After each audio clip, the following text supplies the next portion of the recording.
কেমন আছো তো? এইভাবে দেখা হয়ে যাবে কখনো ভাবিনি।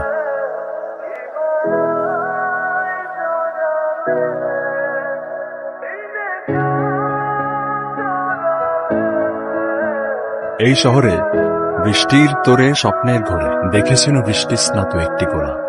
আমি বৃষ্টি বিলাসী, ছাতা ধরে লাভ নেই। কবিতা কি এখন লিখলেন? হ্যাঁ, আপনাকে উৎসর্গ করলাম। স্টেশনের প্ল্যাটফর্মে পাগলের সাথে সাথে কি কবিরাও ঘুরে? হাসিটা একটু আস্তে হাসুন, বৃষ্টিরা আজ আপনার হাসিতে বিমোহিত। কিন্তু আমার রূপের ছটায় কেউ অভিভূত না। কিন্তু আমি অভিভূত এবং বিমোহিত। তাহলে আপনি 50 নম্বর। আজকে আপনি হাফ সেঞ্চুরি পূর্ণ করলেন। আরে বৃষ্টি বিলাসী আপনি? আপনি কি আমাকে খুঁজছিলেন? আমি হারাই আমাতে, নিজেকে খুঁজে পাই তোমাতে। আচ্ছা শুনুন, সে যেতে হবে, সুতরাং বিদায়। যেতে নাহি দেব হায়, তবু যেতে হবে। অপেক্ষার পর আসে প্রেম, প্রেমের জোয়ারে ফাঁসে মন। আপনার সাথে আমার কোনো ভাবে বারবার দেখা হয়ে যাচ্ছে। আপনি কি চান বলেন তো? আমি তো চাই বৃষ্টি বিলাসীর স্বপ্নে বিভোর থাকি। ছেলেটার চোখে কেমন যেন অচেনা একটা আবেগ আছে। রুহি, আমি পৃথিবীতে তোমার জন্য বেঁচে থাকতে চাই। ওর কথার মাঝে আমি খুঁজে পাই এক অদ্ভুত মাদকতা। কেমন আছেন? আপনি তো দেখছি নাছোড়বান্ধ। আপনি তো ইমোশনাল কেন বলুন তো? দেখুন, আমি কোনো ইমোশনাল মেয়ে না। আমার ফ্যামিলিতে মেয়েরা বিয়ের পরে তাদের স্বামীর সাথে প্রেম করে। বিয়ের পরেই যেহেতু প্রেম করতে হবে, তাহলে আপনাকে এখন বিয়ে করতে আমার কোনো অসুবিধা নেই। এক্ষুনি আপনাকে বিয়ে করে বাসায় নিয়ে যাব। আপনি কি পাগল?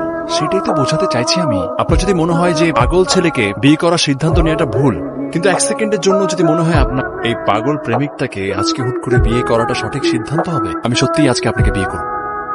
কি করবো আমি? ওর চোখে ফিরিয়ে দিই, কিন্তু ওর মায়াকারা মুখে আমি দেখতে পাই ওর ভালোবাসার প্রতিচ্ছবি। এখন ফিরিয়ে দিই, সারা জীবন আফসোস করে মরতে হবে না তো? তুমি এত তাড়াতাড়ি চলে আসলে বললাম একটু ভালো করে ভাব। কিছু পাওয়ার জন্য এত ভাবতে হয় না। চলো বিয়েটা করে ফেলি। এই মেয়েকে মা, ওর নাম রুহি। আমরা বিয়ে করছি মা। একটা অন্যায় করে আসবি আর আমাকে সেটা মেনে নিতে হবে? মা, তোমার ছেলে যদি একটা মানুষকে ভালোবেসে তাকে বিয়ে করে জীবনে সুখী হতে চায়, তাহলে তোমার খুশি হওয়া উচিত। বিয়ে করে এখন আমাকে উচিত অনুচিত শেখাচ্ছিস? রাস্তা থেকে একটা মেয়েকে বিয়ে করে ঘরে তুলতে? মা, আমি কোনো রাস্তার মেয়ে না। আমার বাবা, তিনি জেলা ম্যাজিস্ট্রেট ছিলেন।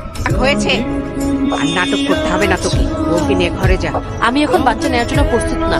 শখ থেকে আরেকটা বিয়ে করো, যাও। রুহি, এই, আমি কাল বাড়ি ছেড়ে চলে যাব। আমার ছেলের জীবনটা ছাড়খাড় করে এখন যাবে না তো? তুমি আমাকে এইভাবে শূন্য করে দিতে পারো না।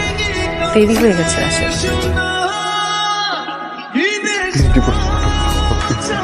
সেটা আর কখনো সম্ভব না আসলে। জামিনের সঙ্গে তোমার বিয়েটা কিভাবে হলো? ভালো থেকো রাশেদ, খুব ভালো থেকো। ভালো থেকো।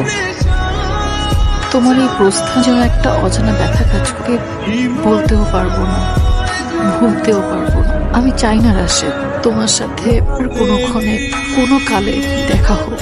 মনের মণিকোঠা তুমি লুকিয়ে থাকবে, আমি